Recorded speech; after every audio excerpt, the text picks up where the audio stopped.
Good morning students. जो आज की हमारी वीडियो है वो है मानव नेत्र और रंग बिरंगे संसार के ऊपर।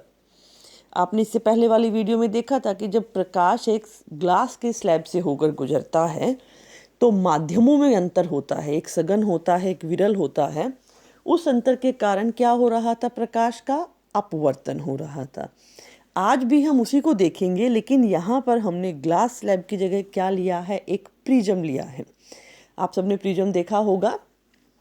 ट्रायंगुलर शेप का जो होता है आपका, ट्रायंगल उसके एक तरफ होती है। ट्रायंगुलर शेप इसको इसलिए बोल रही हूँ मैं ताकि एक सिरे की तरफ अगर आप देखें, हम अगर उसको एक प्लेन पे देखते हैं तो ऐसे वो हमें एक ट्रायंगल दिखाई देता है।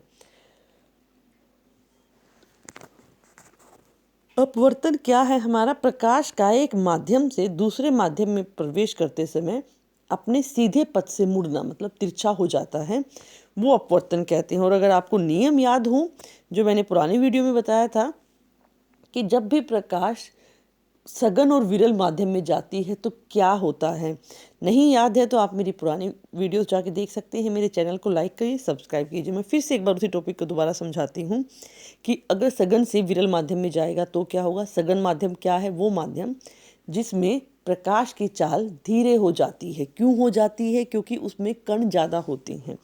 तो यहाँ पर हम ये मान लेते हैं हमारा ये ग्लास स्लैब था, ये सघन माध्यम है, डेंसर, और यहाँ पर आपकी लाइट आकर गिरी। जो आई थी उसे क्या कहा गया था? आपतित कोण। चलिए ग्लास स्लैब से ना देखकर हम प्रिज्म से ही देखते हैं। लाल रंग में जो किरण आई है वो आपतित कोण है हमारी, सॉरी आपतित किरण है। और इसने जो कोण बनाया है ये अभिलंब 90 डिग्री का डाला हुआ है, अभिलंब। ये रहा अभिलंब, ये रहा आपतित कोण। तो आपतित कोण किरण जो है कोण बनाती है, उस कोण का क्या नाम होता है? आपका आपतित कोण होता है। फिर जो ये आपतित किरण है, यहाँ पर तो हवा थी, यहाँ पर ग्लास है, तो सघन से विरल माध्यम में क्या होता है? ये हमारा किसकी तरफ जाती है या दूर जाती है? ये अगर आपको ध्यान नहीं है तो मैं बता दूं कि ये पर्पल वाली जो लाइन है इसे जाना तो ऐसे चाहिए था, लेकिन गई ये कैसे? अभिलंब की तरफ झुक गई। ये लाइन देखिए, सॉरी ये लाइन है हमारी। तो ये अपने एक्चुअल पाथ पर ना जाकर, ऐसे ना जाकर अभिलंब की तरफ झुक गई है। ये ऐसे हो गई है, ये अभिलंब था मेरा। तो आपका क्या होता है? जब भी प्रकाश की किरण विरल से सघन माध्यम में जाती है, मतलब रेयर से डेंसर मीडियम में जाती है, तो वो अभिलंब की तरफ झुक जाती है। आगे देखेंगे, इसको ऐसे निकलना चाहिए था, लेकिन हुआ क्या? ये यहाँ से भी अगर हम देखें इस किरण को, अब मैं दूसरे कलर से समझा रही हूँ। प्रकाश की ये किरण थी, इसे जाना चाहिए था ऐसे सीधा, लेकिन ये सीधा ना जाकर क्या हो जाती है? इसकी से दूर चली जाती है। जो ये अभिलंब है इससे ये दूर चली जाती है, दूर, अवे। तो जब ये यहाँ से यहाँ जाती है, मतलब सघन माध्यम से विरल की तरफ जाएगी, तो ये हमारा अभिलंब से दूर हो जाती है और इसी कारण ये मुड़ती है हमारी। प्रिज्म में क्या होता है? आपका प्रिज्म कांच का बना हुआ होता है, दो त्रिकोण के आधार होते हैं और तीन आयताकार इसके जो पार्श्व सतहें होती हैं, सरफेस होता है जो हमें दिखाई देता है आयताकार के शेप का। प्रिज्म के कोण क्या होते हैं? दो निकटवर्ती पार्श्व सतहों के बीच के कोण को प्रिज्म का कोण कहा जाता है।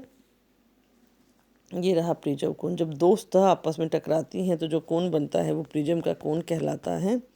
स्लैब वाला हम पढ़ चुके हैं, तो ये मैं आपको भी बता चुकी हूँ कि इसमें क्या है आपका, ऐसे आपतित किरण, इसमें जो है किस तरह से आपका जो विचलन कोण है, विचलन कोण अब इसमें नापेंगे हम। विचलन कोण क्या हुआ कि एक्चुअली जहाँ प्रकाश की किरण को जाना चाहिए और प्रिज्म में से निकलने के बाद अपवर्तित तो होकर वो कहाँ जाती है, तो उनके बीच के अंतर को क्या कहा जाता है? विचलन कोण कहा जाता है।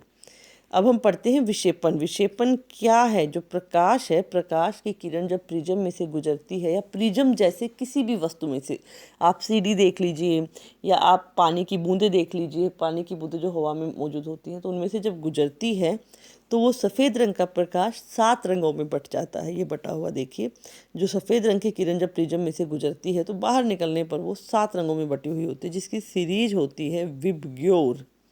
और इसको हम कैसे लिखेंगे? वी नीचे से स्टार्ट करेंगे लिखना,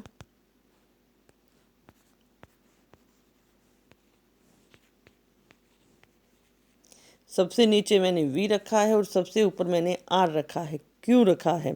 क्योंकि जो आर है रेड, आर से रेड है, वी से violet, indigo, blue, green, yellow, orange, red, और जो रेड कलर है मेरा उसकी तरंग धैर्य सबसे ज़्यादा होती है। तरंग धैर्य ज़्यादा होने से ये कम मुड़ता है, और कम मुड़ता है तो इसका विक्षेपण भी कम होता है, और जिसके कारण ये दूर से दिखाई देता है, और इसीलिए हमेशा खतरे का निशान लाल होता है।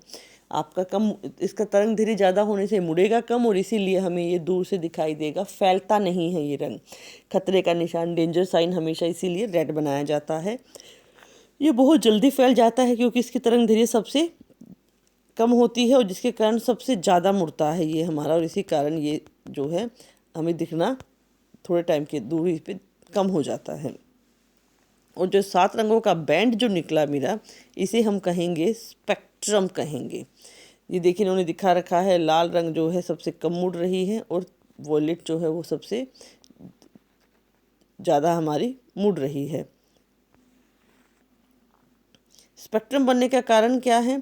जब प्रिज्म में से गुजरती है श्वेत लाइन, तो उसके अंदर जो भी प्रकाश की किरणें हैं वो जो है वो उसको 7 रंगों में बांट देती है। उसमें उपस्थित सभी वर्ण अलग अलग कोण पे क्या होते हैं? मुड़ जाते हैं। हर एक कोण जो हर एक लाइट है वो अलग अलग कोण पर मुड़ेगी। आपकी वाइट ऐसे जब ये जाती है तो ये थोड़ा सा ऐसे मुड़ती है, ऐसे ऐसे ऐसे ऐसे ऐसे अलग अलग कोण पे मुड़ती है। जो लाल रंग है वो सबसे कम मुड़ता है हमारा, इसीलिए ये दूर से दिखाई, जो बैंगनी है वो सबसे ज़्यादा मुड़ता है। इसीलिए हमारा ये तरंग धैर्य वाला कंसेप्ट हम बच्चों को इसमें पढ़ाते हैं और बताते हैं कि सबसे नीचे बैंगनी ही क्यों रखा जाता है। विचलन कोण क्या होगा हमारा? जो मैंने आपको बनाकर दिखाया था वो क्या होता है? 1 डिवाइडेड बाय तरंग धैर्य।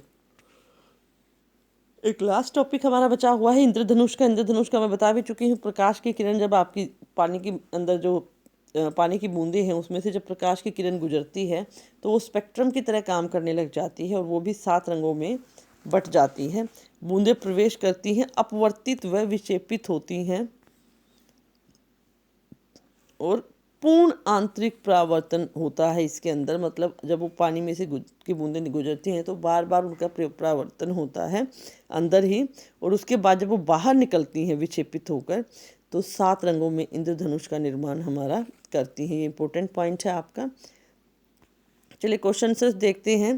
प्रकाश के आयताकार स्लैब से विक्षेपण होकर प्रिज्म से विक्षेपण में किस प्रकार भिन्न है? आयताकार में, और इसमें क्या है? विचलन कोण का कंसेप्ट आप इसके अंदर लिखेंगे कि आयताकार के अंदर हमारा क्या है? विघन विरल वाला माध्यम तो सारा ही है, लेकिन यहाँ पर क्या होगा? अलग से एक रोचक घटना होगी। वो क्या है? आपकी ये विचलन वाली है,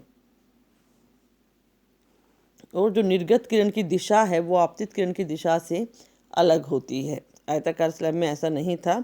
इंद्रधनुष का निर्माण किस प्रकार होता है? ये वाला पूरा कंसेप्ट आपको यहाँ पर देना है। लाल रंग का तरंग धैर्य सबसे क्या होता है? सबसे अधिक होता है, और बैंगनी का तरंग धैर्य सबसे कम होता है। किसी प्रिज्म का विक्षेपण कोण किसे कहते हैं? किसी प्रिज्म का विक्षेपण कोण किसे कहते हैं हमारा? ये जो आपका विक्षेपित होता है, जो प्रकाश की आपतित किरण है, जब आपकी निर्गत किरण बन के निकलती है, यहाँ पर परावर्तित किरण नहीं बोलेंगे, यहाँ पर हम उसे क्या बोलेंगे? निर्गत किरण बोलेंगे। तो जो उस समय हमारा कोण बनता है आपतित किरण के बीच का जो अंतर है उसे हम क्या है? विचलन कोण कहते हैं। Thank you.